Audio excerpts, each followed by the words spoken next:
Alors bonjour à tous et à toutes, nous sommes sur le scénario 8, répondre aux demandes des clients, que ce soit en B2B ou B2C, particulier, professionnel, donc particulier B2C, professionnel B2B, et nous allons travailler plus particulièrement le bloc 1, traiter la demande, et le bloc 2, gérer les informations. Nous sommes dans le contexte d'une entreprise de location de véhicules. Donc, une des plus réputées au monde, c'est Avis, service de location de voitures alors assez prestigieux, enfin toujours très bien entretenu en comparaison d'autres loueurs de voitures. Alors, c'est un petit peu plus cher chez Avis. Vous avez une petite vidéo d'introduction qui vous permet d'avoir un aspect du métier. Voilà, donc là vous avez la vidéo qui vous présente les services Avis.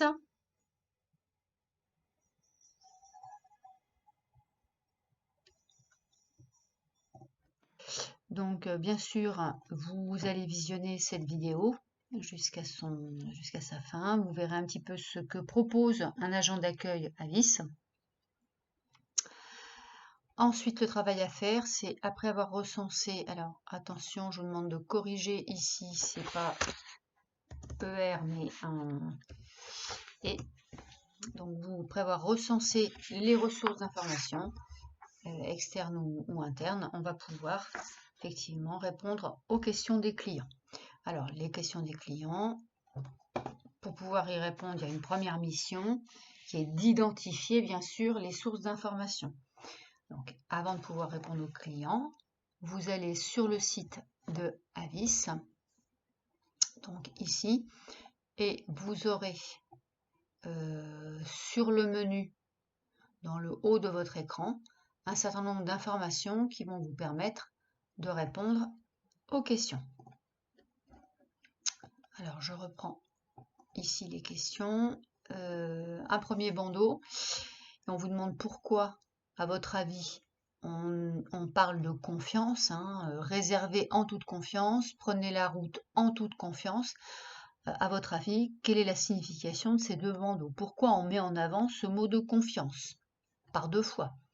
Une première fois ici sur les possibilités de location et une seconde fois ici sur prenez la route, c'est-à-dire sur les véhicules. On vous demande ensuite d'identifier les biens et les services alloués, donc toujours sur le site, donc celui-ci, vous allez pouvoir cliquer sur nos véhicules. Donc nos véhicules, vous aurez la réponse aux questions. Donc quels sont les types de véhicules? Je ne demande pas ce que vous rentriez dans chacun des sous-menus, mais il y a donc 1, 2, 3, 4, 5, 6, 7, 8, 9, 10 sur les 10 possibilités de location. Ensuite, on vous demande les services.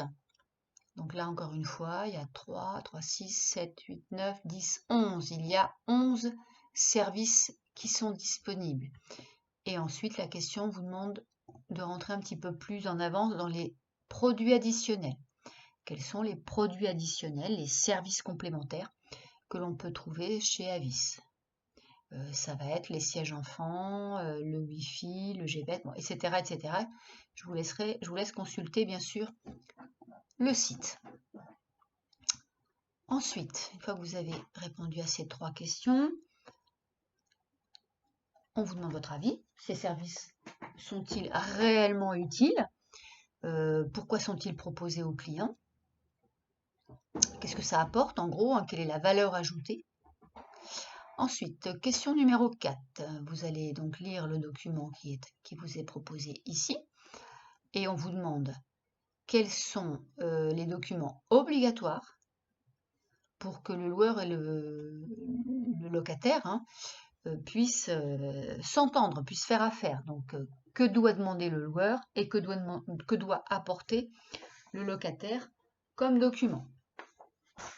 Hormis son permis de conduire, bien évidemment. Donc, il y a d'autres documents. Donc, le premier des documents que le locataire doit apporter, c'est le permis, mais est-ce qu'il y a d'autres documents? Voilà. Ensuite, vous avez une autre question. Un client assez jeune vous demande s'il peut louer un véhicule. Donc, qu'est-ce que vous vérifiez, hein? Quand on dit assez jeune, physiquement, il faut vérifier quand même son âge. Donc, qu'est-ce que vous demandez comme document? D'ailleurs, à quel âge on peut louer une voiture? Est-ce que c'est 18 ans, 20 ans, 21, 22, 23? À vous de trouver dans le document.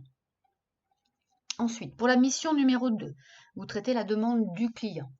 Vous avez donc un petit extrait d'un document et pour satisfaire un client,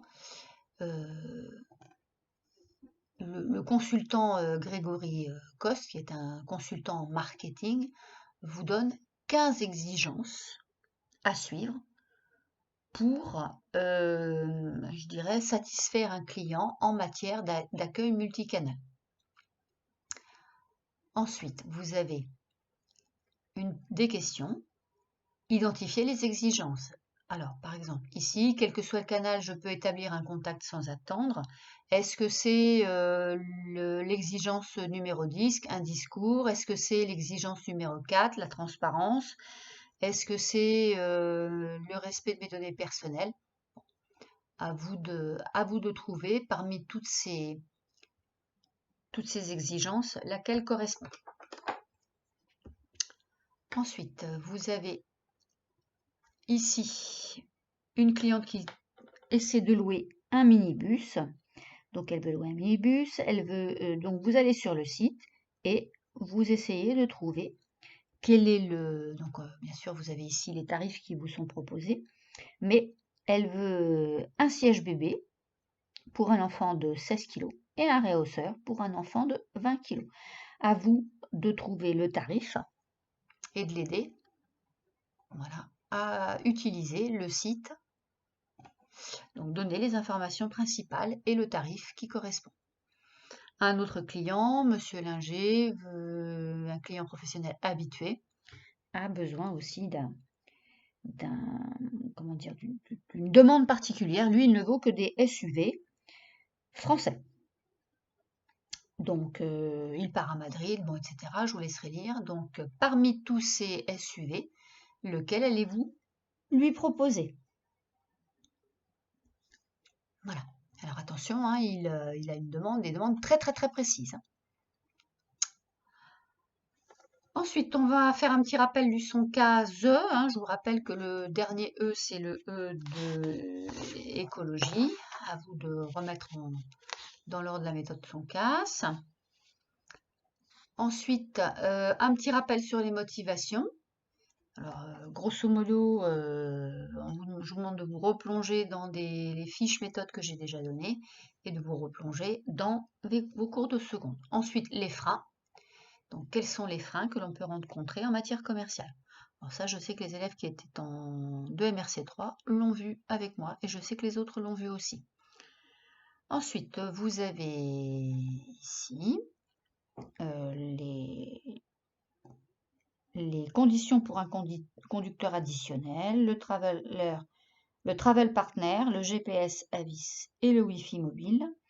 Donc, on vous demande de répondre à Monsieur Linger en faisant un croc et en utilisant le son 15. Ensuite, pour la mission 3, vous anticipez la demande du client. Votre client, là c'est pareil, hein, et on continue sur le même client. Déterminez les avantages du principe de la location à la lecture du document qui est ici. Ensuite, les avantages pour le client de la location à domicile.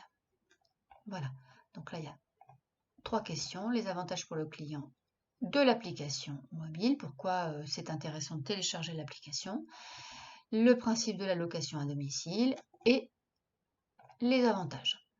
Voilà, donc c'en est terminé pour le scénario 8. Nous ferons la synthèse ensemble. Bon courage et je reste disponible pour toutes les questions par messagerie. Au revoir.